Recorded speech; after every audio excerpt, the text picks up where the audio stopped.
So both transobturator and retropubic midurethral slings are used for stress incontinence in women, and there are some purported advantages to one or the other. The retropubic sling obviously has to go close to the abdominal cavity, and there's some rare reports of injuries using that route. There also appears to be a little higher rate of obstruction, bladder obstruction after a retropubic sling. On the other hand, a transobturator sling, number one, avoids the abdominal cavity, and number two, because of its lay, seems to have a slightly lower risk of obstruction. The flip side is there is some emerging data that perhaps the transobturator slings are not quite as efficacious for certain types of patients with stress urinary incontinence. So while you can get sometimes pain after a retropubic sling, which passes under the pubic bone, that's usually pretty rare. On the other hand, with the slings that pass through the transobturator area, in studies, at least 5 or 10% of patients have significant pain immediately after surgery. The vast majority of those, the pain resolves with time and conservative management. But in a small percentage, they actually develop what can sometimes be debilitating pain in the area of the groin, in the thigh, and some of those don't go away with conservative management. The reason that they have a higher risk of pain, it's really unknown. Perhaps just the area that the sling is passing through, perhaps the number of muscles it passes through. So typically if somebody does have groin pain or something similar to that after a transobturator sling, we would certainly wait a few months with time, conservative management, non-steroidal anti-inflammatory medications, warm baths, sometimes local pain blocks, things of that nature. And usually within a few months, in most patients, things will settle down or resolve. And typically the patients that we've done these procedures on, where we actually go ahead and remove the sling from the thigh area, are at least 6-12 months out from the initial surgery and have gone through all of those conservative forms of treatment. Anytime you take out a portion of a sling, there is a chance of recurrence of their stress incontinence. Most of the patients who come to a thigh dissection and removal of the thigh portion have already had the vaginal portion of the sling removed. Mm-hmm. So then going ahead and doing the thigh portion doesn't really add anything else. However, just cutting a sling or removing a portion of it, there's probably about a 20 to 30% chance that the leakage with cough and sneeze can recur.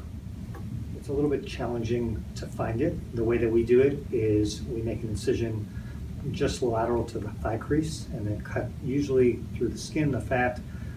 Often if we can't easily find it, we'll have to cut through the gracilis muscle, sometimes through the adductor brevis muscle. But at that point, if the sling was passing through the obturator foramen, we should be able to find it.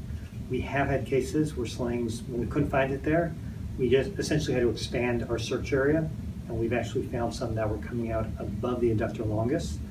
But you would only be looking in those areas if you couldn't find it where it should be. After a patient has a thigh dissection, we typically leave a little drain in just in case there's a little bleeding, so it has a chance to drain. And it's interesting because most patients for the first day or two have a fair amount of pain. Many of them stay overnight, and even occasionally will stay 2 nights, really just for pain control. But usually by 2-3 days, they're feeling much better. And in the long term, once the pain is resolved, really there are no disabilities or anything associated with cutting those 1 or 2 muscles if we have to.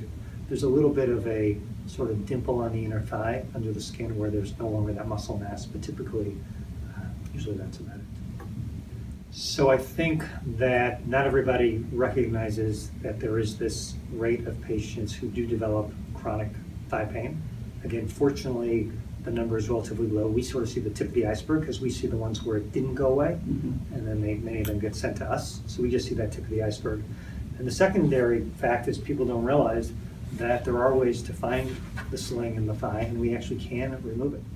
When we did the study of the patients who underwent thigh exploration and removal of that portion of the mesh that was still there, the majority of patients actually had significant improvement. As a matter of fact, all the patients using validated pain scores and scales actually had improvement.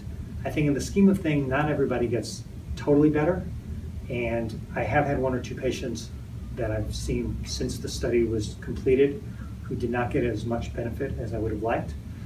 But in general, the majority of patients actually have significant benefit from removing this portion of the sling.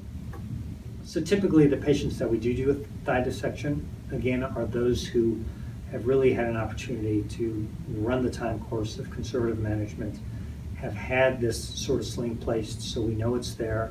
On exam, there's usually some very specific tenderness in that area, and they typically complain of either localized tenderness, pain when they're moving, sometimes pain going down the inner thigh or their leg.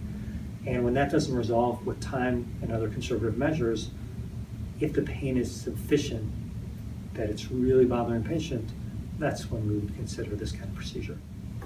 We have a patient who has minimal discomfort, we're probably not going to do this. Usually it's a patient where they're really suffering from this pain. I think it's important that if you have a patient who you think would benefit from this, to make sure that the person who can actually do the surgery is someone who has a lot of experience. Since hopefully there aren't that many of these procedures being done, it's really important to find a place that has a lot of experience and really can ensure the best possible outcome.